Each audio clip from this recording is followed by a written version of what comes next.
Ben écoutez, franchement là, bonjour tout le monde. Mon nom c'est Casanova. On m'appelle aussi la drouille, le diable, n'est-ce pas, de l'écran. J'ai tous ces noms là quoi en fait. Bon voilà, sérieusement, hein, mon nom c'est Isaac Touré. Je suis réalisateur de films et aussi producteur, metteur en scène.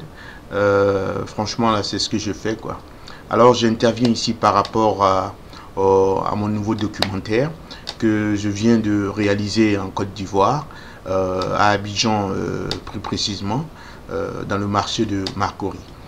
Alors je suis ici avec les amis qui ont bien voulu me poser des questions par rapport à mon expérience en Côte d'Ivoire et aussi et surtout tous les tracasseries qui se trouvent actuellement en Côte d'Ivoire. Alors je suis à leur disposition. Alors monsieur mon ami Agostino, alors je suis à toi. Alors, tu me poses la question de savoir qu'est-ce qui a motivé, euh, n'est-ce pas, ce documentaire, la réalisation de ce documentaire. Oui, c'est une très belle question. Merci beaucoup. Ce qui m'a motivé, franchement, c'est le stéréotype que les médias occidentaux ont toujours eu par rapport à la femme africaine. Parce que depuis moi je vis ici, ça fait plus de 15 ans que je vis aux États-Unis, j'ai jamais vu quelque chose de positif venant des médias occidentaux vis-à-vis de la femme africaine. C'est-à-dire que c'est toujours les vieux images qu'on nous présente à chaque moment. Et franchement, je pense que c'est des images qui sont dépassées en fait. Alors franchement, pour essayer d'évincer un peu cet état de choses, alors je ne pouvais pas trouver mieux que de me déplacer à Abidjan pour aller voir moi-même, pour aller vivre cette expérience et puis pour donner la parole à ceux-mêmes qui sont concernés. Et c'est ce que nous avons fait. Et je vous assure, l'expérience, le déplacement valait la peine. Oui. Et qu'est-ce que j'ai vu? Ah oui, mais écoutez, on a vu beaucoup de choses positives, parce que là, il faut te dire que malgré la situation en Côte d'Ivoire, malgré les tracasseries politiciennes, si j'ose dire, il y a, on peut voir dans le visage des Ivoiriens cette souffrance-là, cette souffrance qui dure, qui perdure depuis des années. Alors franchement, malgré ça, euh, les Ivoiriens font semblant de vivre normalement comme tout le monde. Parce que il y a quelqu'un qui me disait là-bas qu'on ne peut pas vivre éternellement la peur dans le ventre parce qu'on ne vit qu'une seule fois. Alors qu'il faut vivre sa vie malgré les contraintes. Moi, je crois que ça m'a beaucoup marqué. C'est comme ça l'Ivoirien aujourd'hui vit. Bon, maintenant, par rapport à ça, est-ce qu'il n'y a pas une vie qui est là, en fait, à Abidjan? Oui, il y a une vie. J'ai vécu, j'ai vu. Alors, franchement, j'ai aimé. C'est vrai que la pauvreté est grandissante à Abidjan. Il faut avoir le courage de le dire en Côte d'Ivoire en général.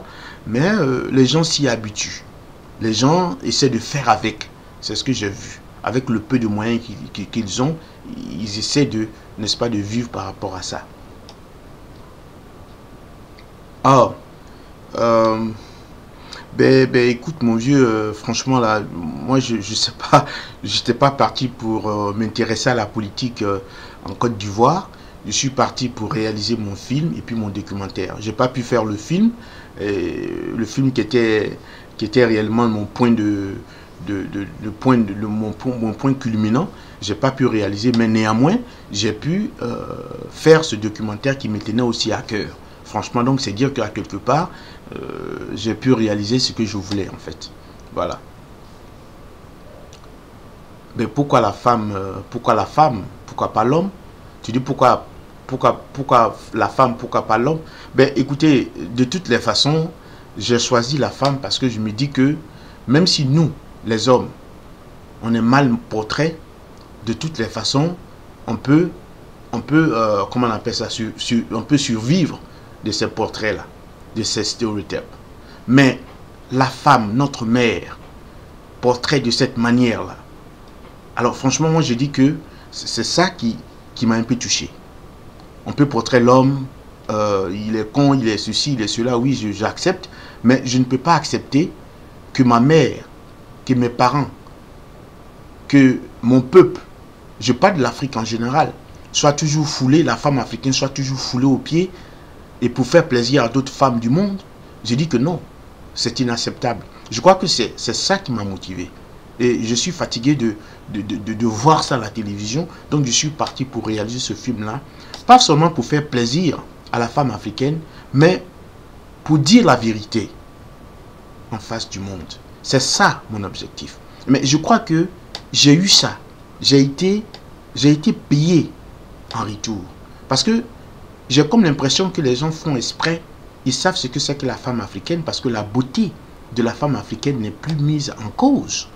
Mais je pense que la mauvaise foi de certains médias font que la femme africaine reste toujours, n'est-ce pas, dans l'arrière-plan de la beauté mondiale, de la femme du monde.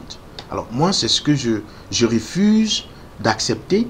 Et voilà pourquoi j'ai accepté de partir, n'est-ce pas, là-bas, pour rencontrer les femmes, les concernées elles-mêmes, pour en discuter avec elles. Je t'assure que ça a été une très bonne chose. J'ai appris beaucoup. J'ai vu la réalité. Ben, écoutez, où on a réalisé ça? Oui, on a réalisé ça dans le marché de, comment on appelle, de Marcory, le grand marché de Marcory. C'est là-bas qu'on est parti surprendre, n'est-ce pas, les coiffeuses, les tresseuses et même les esthéticiennes qu'on a croisées. Et franchement, ça a été, je vous assure que ça a été une surprise. Et puis ces gens-là sont naturels. C'est ce que je voulais dans ce documentaire. Des gens naturels qui s'expriment de façon naturelle. Il n'y a pas eu de mise en scène. Il n'y a pas eu un truc qui a été préorganisé pour dire que oui, des acteurs qu'on a mis là. Non, non, non. C'est des gens naturels qui se sont exprimés de façon naturelle à leur façon. Alors franchement, et c'est ça même la beauté. C'est ça la beauté, n'est-ce pas, de ce documentaire. C'est là le point culminant de ce documentaire. Je t'assure que j'ai été heureux. J'ai été franchement servi. Voilà. Alors quels sont les points chauds? Ben, les points chauds, c'est que moi, franchement, j'ai appris beaucoup. J'ai appris 4 choses. J'ai vu 4 choses en elle. Voilà, j'ai vu 4 choses très importantes en elle. C'est-à-dire, la première, c'était la défensive par rapport à ce que je viens de vous dire, c'est-à-dire le stéréotype, quand elles ont appris ça, quelle était leur réaction vis-à-vis de la question. Et en plus de ça, malgré tous ces excitements, il y a eu beaucoup d'humour. J'ai vu que la femme africaine a plein d'humour que les gens ne savent pas parce que on porterait la femme africaine toujours aride, toujours la mine serrée. Mais j'ai vu un peu l'humour dans le visage, dans le comportement naturel de ces femmes-là. Et c'est important pour moi. C'est vraiment important. Et en plus de ça, j'ai vu aussi, n'est-ce pas, cette révolution, cette émancipation de la femme africaine, surtout de la femme ivoirienne. Oui, c'est une révolution en fait, parce qu'aujourd'hui, la femme africaine, la femme ivoirienne en particulier, se hisse au niveau de l'homme aujourd'hui. Et ça m'a plu. Et la troisième partie, c'est, n'est-ce pas, cette... non, je dirais la quatrième partie, c'est le côté réalisme. Malgré cette évolution, malgré les stéréotypes, il y a d'autres qui sont restés réalistes. C'est-à-dire qu'elles ont accepté ce qu'elles sont par rapport à leur culture et aussi l'évolution à partir de là. Alors, il faut reconnaître qu'il y a eu beaucoup de changements. Et tout ça, vous allez voir ça dans ce documentaire. C'est-à-dire que ces différentes étapes, nous aurons l'occasion de vous présenter ça. Vous-même, là, vous allez juger cette réalité à partir de là. Je crois que c'est ça. C'est vraiment langoureux ce que nous avons vu. C'est plaisant. Je dirais même que c'est typiquement mondial ce que nous avons vu. L'objectif, ben, écoutez, l'objectif de ce documentaire, c'est d'essayer de faire un rapprochement culturel, sinon un passage intercontinental. Ça, c'est mon objectif. C'est-à-dire qu'à partir du moment où les gens sont rapprochés sur le plan culturel, les gens communiquent entre eux, les gens se déplacent, les gens se connaissent culturellement, je pense que les stéréotypes n'ont plus lieu d'être. Parce que moi, dans ma petite vie, j'ai beaucoup voyagé. Je suis allé un peu loin. j'ai eu l'occasion, cette chance-là, d'aller un peu partout. Donc j'ai vu un peu que chaque culture, partout où je suis parti, ont leur art et ont leur qualité. Tu vois. C'est-à-dire que dans chaque culture, si on veut prendre seulement chaque culture, critiquer chaque culture, il n'y a pas de culture parfaite. Alors donc, quand on frappe continuellement sur une culture, alors moi je dis qu'il y a un problème. Je suis allé en Inde, je suis allé en Europe, je suis allé en Amérique latine, je suis allé en Asie, mais croyez-moi, je suis allé dans le pays arabe, mais croyez-moi, il n'y a pas de perfection nulle part. Voilà. Donc on arrête de façonner la femme africaine de cette façon et qu'on soit honnête dans nos présentations. Alors moi je crois que mon devoir, c'est ce que j'ai voulu essayer de montrer un peu en face du monde, ce que la femme africaine vaut et qu'est-ce qu'elle est en train de faire malgré la pauvreté, malgré les préjudices. Voilà quoi. Oh, merci. Je vous remercie. J'espère que vous allez vraiment aimer notre documentaire. Suivez ça, payez le DVD et franchement, ça me fera énormément plaisir. Le spot arrive.